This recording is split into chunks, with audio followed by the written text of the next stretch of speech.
6 മാസം കൊണ്ട് ഈ 101 വീട് ഞങ്ങൾ കംപ്ലീറ്റ് ചെയ്തിരിക്കും. Our Honorable Chief Minister was talking about മഹാപ്രളയം. അപ്പോൾ കോൺഫിഡൻസ് ഗ്രൂപ്പ് പ്രളയം നടന്നപ്പോൾ 50 വീടാണ് കമ്മിറ്റ് ചെയ്തിരുന്നത്. ഇപ്പം അത് ഞങ്ങൾ 101 വീടായിട്ട് മാറ്റി. ഈ 101 വീട് വെറും വാഗ്ദാനമല്ല, 6 മാസം കൊണ്ട് ഈ 101 വീട് ഞങ്ങൾ കംപ്ലീറ്റ് ചെയ്തിരിക്കും. അത് ദൈവത്തിൻ്റെ കൃപയും ഇൻഷാ അല്ലാഹ്. Thank you to each one of you for supporting Confident to do this and being our backbone. Thank you very much. പ്രിയമുള്ളവരെ നമസ്കാരം. മിന്നൽ നിച്ചുവാണ്. ഇന്ത്യ മഹാരാജ്യത്തിൻ്റെ ഒരു അഭിമാനമായ സ്വകാര്യ അഹങ്കാരമായ നമ്മുടെ എല്ലാവരും ഇഷ്ടപ്പെടുന്ന CJ റോയിയേട്ടൻ അന്തരിച്ചു. വല്ലാത്തൊരു വിഷമമുള്ള കാര്യമാണ്. ഒരുപാട് ആൾക്കാർക്ക് സഹായം ചെയ്ത ഒരാളാണ്.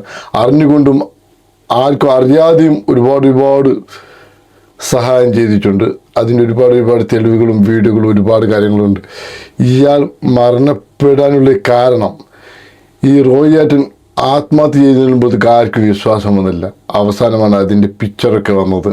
ഒരുപാട് ആൾക്കാർ കമൻറ്റ് ചെയ്തിട്ടുണ്ട്, പണം ഉണ്ടായിച്ച് എന്താവുന്നുണ്ട്, പണം ഉണ്ടായിച്ച് ഇതുള്ള അവസ്ഥ എന്നൊക്കെ ഒരുപാട് പറയുന്ന ആൾക്കാർ പറയുന്നുണ്ട്.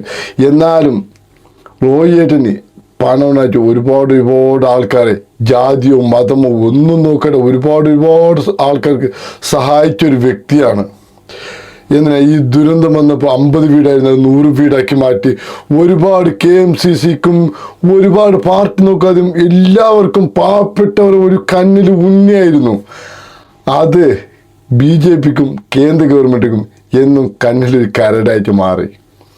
ഒന്നാമത്തെ കേന്ദ്ര ഗവൺമെൻറ്റിൻ്റെ ഒരു വില പോയി. ഇയാൾ ഒരുപാട് ആൾക്കാർക്ക് സഹായിച്ചിട്ടുണ്ട്. നമ്മുടെ നാടും ഈ അന്യരാജ്യത്തും പാവപ്പെട്ട ആൾക്കാർക്ക് ഒരുപാട് ആൾക്കാർ സഹായിച്ചിട്ടുണ്ട്. അതുകൊണ്ട് BJPക്കും ഈ കേന്ദ്ര ഗവൺമെൻറ്റിനും അതൊരു ഇഷ്ടപ്പെട്ടില്ല. എന്ന് പറയുമ്പോഴത്തേക്ക് ഒരു ഇമേജ് 10 തവണ പോലെ ആയിപ്പോയി.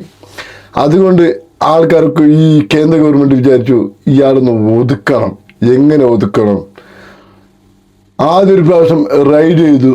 കണക്കി കാണാത്ത ഒരു പണം പോലും റോയിയേട്ടൻ്റെ നിന്ന് കിട്ടിയില്ല. അതിനുശേഷമാണ് പുതിയൊരു അടവായിട്ട് വന്നത്. എന്താ പറയുമ്പോഴത്തേക്ക് ദാവൂദ് ഇബ്രാഹിമായിട്ട് ബന്ധമുണ്ട്, അന്താരാഷ്ട്ര ആൾക്കാരായിട്ടൊക്കെ ബന്ധമുണ്ട് മാത്രമല്ല ഒരുപാട് ഇല്ലീഗൽ പണം കാര്യങ്ങളൊക്കെ സൂക്ഷിക്കുന്നത് വെറുതെ പറഞ്ഞു. അതിങ്ങേർക്ക് സഹിക്കാൻ പറ്റില്ല. ആദ്യം രണ്ടാമത് വീണ്ടും ഇത് ഇൻസ്പെക്ഷനായിട്ട് വന്നു. ആ സമയത്ത് ഒന്നും കിട്ടാൻ പറ്റില്ല. മൂന്നാമത്തെ പ്രാവശ്യം ഒരു പേപ്പറായിട്ട് വന്നിട്ട് പറഞ്ഞത് ഇത്ര പണം തരണം, നിങ്ങൾ മുഴുവൻ സ്വത്തും കേന്ദ്രത്തിൽ കൈമാറണം, അല്ലെങ്കിൽ വെറുതെ ദാവൂദ് ഇബ്രാഹിമായിട്ടുള്ളൊരു ബന്ധമുണ്ടെന്ന് വെറുതെ പറഞ്ഞ് നിങ്ങളെ മൊത്തത്തിൽ ഇല്ലാതാക്കും. ഒരുപാട് കാര്യങ്ങൾ ഇങ്ങനെയൊക്കെ പറഞ്ഞ് ഭീഷണിപ്പെടുത്തി. അദ്ദേഹത്തിന് സഹിക്കുന്നതിന് അപ്പുറമായിരുന്നു. ഈ ഒരുപാട് വിലയും നിലയുള്ളൊരു വ്യക്തിയായിരുന്നു. ആ സമയത്ത് ഈ ഒരു വെറുതെ വരുന്നൊരു കേസ് കൊണ്ട് താങ്ങാൻ പറ്റില്ല. ജനങ്ങളെന്ത് വിചാരിക്കും, ആൾക്കാരെന്ത് വിചാരിക്കും, അങ്ങനെയൊക്കെ ഒരുപാട് കാര്യങ്ങൾ ഓർത്ത് അങ്ങേറിൻ്റെ സ്വയം ജീവനില്ലാതാക്കിയതാണ്. ഇതുകൊണ്ട് കർണാടക ഗവൺമെൻറ് കേന്ദ്ര ഗവൺമെൻറ് ഒരു കേസ് രജിസ്റ്റർ ചെയ്തിട്ടുണ്ട്. അത് കേന്ദ്രമല്ലേ എന്താ വിളിച്ച് അറിയില്ല. എന്നായാലും വല്ലാത്തൊരു വിഷമായിട്ട് മാറി. എന്താ പറയുമ്പോഴത്തേക്ക് നമ്മുടെ റോയിയേട്ടന്മാർക്ക് പട്ടിണി പാവങ്ങൾക്ക് ഇന്നൊരു ആശ്രയമായിരുന്നു. എന്ന് നിർത്തുന്നു ഞാൻ. നന്ദി, നമസ്കാരം. എല്ലാവരും പ്രാർത്ഥിക്കണം റോയിയേട്ടന് വേണ്ടിയിട്ട്.